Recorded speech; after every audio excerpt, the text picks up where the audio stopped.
नमस्कार, सभी पेंशन धारकों का स्वागत करते हैं एक बार फिर से हमारे इस YouTube चैनल पर। दोस्तों, नया साल पेंशन धारकों के लिए लग चुका है।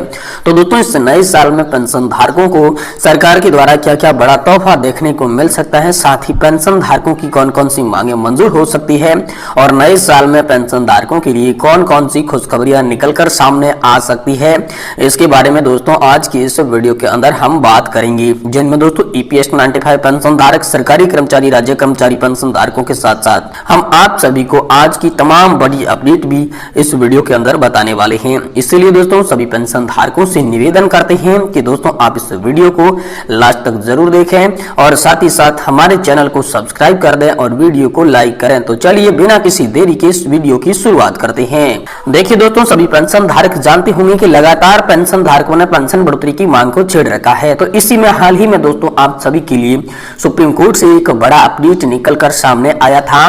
तो सुप्रीम कोर्ट ने उस अपडेट में कहा था कि कर्मचारियों को 60 साल के बाद भी पेंशन नहीं और इनको 5 साल में पेंशन।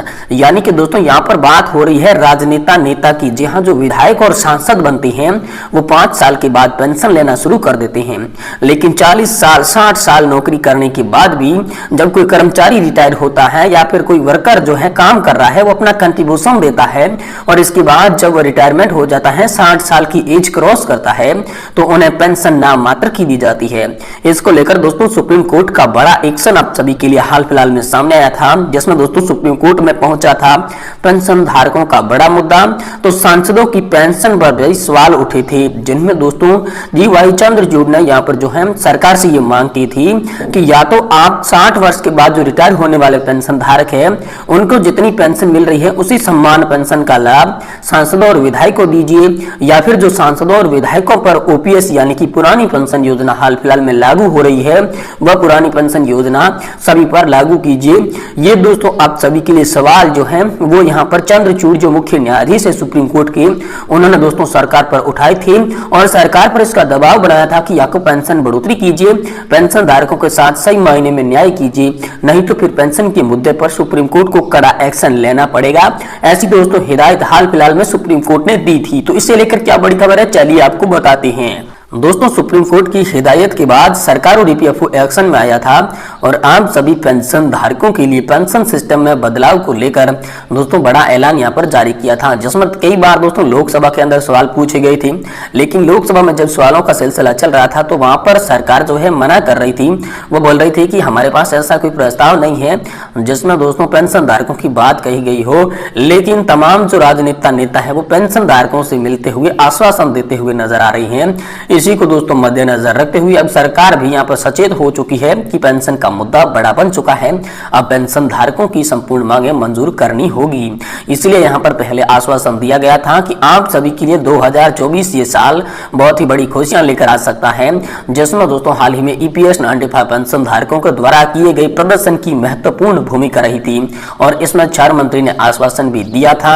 लेकिन दोस्तों हाल फिलहाल में 4 मंत्री के द्वारा दिया गया आश्वासन समाप्त हो चुका है। अब क्या कर्मचारी फिर से यहाँ पर प्रदर्शन करेंगे या उनकी मांगे मंजूर होगी, ये दोस्तों इसी सप्ताह के अंदर पता चलेगा। यानी कि इसी सप्ताह की पहली कार्यवाही दिवस के अंदर ये पता चल जाएगा कि दोस्तों पेंशन धारकों के लिए क्या बड़ी खबर निकलकर आ चुकी है। वही दोस्तों आप सभी के लिए बजट 2024 का प्रारूप सामने आया है, जिसमें पेंशन धारकों के लिए क्या क्या सहूलियतें हो सकती है, इसके बारे में चलिए आपको बताते हैं। दोस्तों यहाँ पर PF फंड धारकों के लिए यहाँ पर ब्याज में बढ़ोतरी को लेकर मुद्दा है, जो कि यहाँ पर बढ़ाया गया है। जी हाँ, आप सभी के लिए ब्याज बढ़ोतरी का मुद्दा आप सभी का प्रस्तावित है, जो कि बजट में प्रस्तावना के दौरान रखा गया है।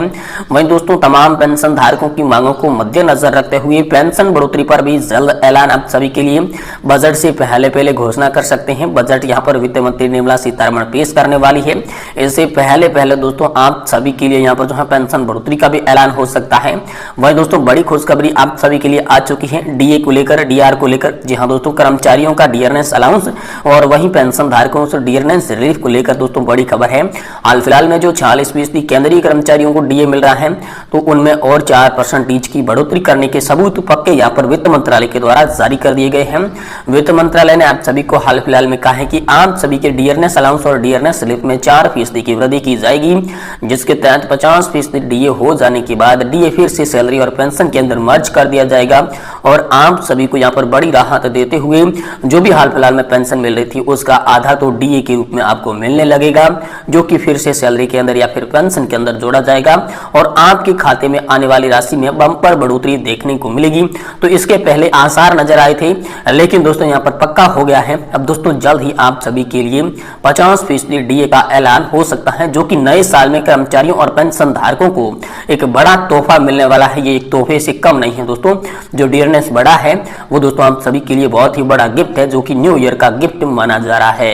वही दोस्तों तमाम मांगों को लेकर दोस्तों लोकसभा में भी आप सभी के लिए बहस तेज होती है। लोकसभा और राज्यसभा में दोस्तों आप सभी के लिए लगातार पेंशन की मांगे उठ रही हैं, जिसमें दोस्तों संसद में मुख्य मांगे आप सभी के लिए जो उठ रही हैं, जिसमें हित चिंतक हेमा मालिनी जी, साथ ही साथ दोस्तों यहाँ पर इल्माराम करीम भी आप सभी के लिए मांग उठा रहे हैं। सुगमम जी, जो कि केरला से संबंध रखते हैं, उन्होंने भी लगातार राज्यसभा के अंदर मांग उठाई थी कि पेंशन धारकों की पेंशन 9000 प्लस डियरनेस अलाउंस के साथ साथ डियरनेस लीव के साथ साथ मेडिकल फैसिलिटी अच्छी तरीके से सही साफ मिले, इसके लिए दोस्तों मांग उठी थी। और इसके बाद लगातार संसद में यहाँ पर जो है हंगामा होता आ रहा है और संसद में ईपीएस पेंशन पर गर्मा गर्मी चल रही है, जिसमें दोस्तों यहाँ पर आप सभी के लिए इम्तियाज जलील फसाद ने भी लगातार पेंशन की मांगे उठाई और हाल फिलहाल में जो सेशन चल रहा है इसमें भी दोस्तों पेंशन की मांगे आप सभी के लिए उठ रही है। वहीं दोस्तों सुप्रिया सुले जी की राष्ट्रवादी पार्टी की जो सांसद है वह भी लगातार पेंशन की मांगों को लेकर आप सभी के लिए यहाँ पर संसद के अंदर काम कर रही है। सुप्रिया सुले जी ने सीधे तौर पर प्रधानमंत्री नरेंद्र मोदी जी से कहा कि आपके 2 बार आश्वासन देने के बाद भी पेंशन धारकों का काम अभी तक क्यों नहीं हो रहा है, लेकिन इस पर दोस्तों प्रधानमंत्री और उनकी पार्टी कोई भी जवाब नहीं दे पाई। और वहीं दोस्तों AIMIM की सांसद यहाँ पर जब पूछते हैं वित्त मंत्री निर्मला सीतारमण जी से कि आखिरकार ये जो PFRDA के पास फंड पड़ा है ये आप वापस क्यों नहीं करते, अगर आप पुरानी पेंशन योजना लागू नहीं कर सकती तो जिन राज्यों में पुरानी पेंशन योजना लागू है उन्हें आप वापस क्यों नहीं दे देते, जिस पर दोस्तों वित्त मंत्री निर्मला सीतारमण ये सरकार यही कहती आई है कि PFRDA एक्ट में ऐसा कोई प्रावधान नहीं है। तो दोस्तों PFRDA एक्ट में संशोधन की भी मांग आप सभी के लिए उठ चुकी है। PFRDA एक्ट में संशोधन भी हो सकता है। वही दोस्तों कोर्ट से एक बड़ी खबर आई थी जिसमें कहा गया था कि पेंशन धारकों को उनकी रिटायरमेंट की एज के आधार पर या फिर रिटायरमेंट की सन के आधार पर अलग अलग पेंशन का वितरण किया जा रहा है। तो इस पेंशन के वितरण को जो भेदभावपूर्ण की नीति है इसे भी खत्म कर देना चाहिए। तो इसको लेकर आप सभी के लिए बड़ी खबर आई है। 2014 से पहले और बाद रिटायर्ड सभी पेंशन धारकों के लिए समान पेंशन का लाभ मिलेगा। इसको लेकर हाल फिलहाल में कोर्ट के द्वारा बड़ा नोटिस यहाँ पर ईपीएफओ को दे दिया जा चुका है, जिसमें यह स्पष्ट तौर पर कहा गया कि जो सभी पेंशन धारक है वह एक समान वर्ग बनाते हैं और एक समान वर्ग बनाने के कारण सभी समान हक के समान लाभ के हकदार हैं, इसीलिए उन्हें समान लाभ और समान पेंशन मिलनी चाहिए। और इसी मिलने के बाद दोस्तों आप सभी चाहे 2014 के पहले के रिटायर्ड पेंशन धारक है चाहे बाद के रिटायर्ड पेंशन धारक है, अब आप सभी को एक समान पेंशन मिलेगी। ये भी आप सभी के लिए ऐलान दोस्तों हाल ही में जारी हो चुका है। वहीं दोस्तों बात करें EPS 95 पेंशन धारकों की, तो लगातार दोस्तों दिल्ली के अंदर EPS 95 पेंशन धारक प्रदर्शन कर रहे थे।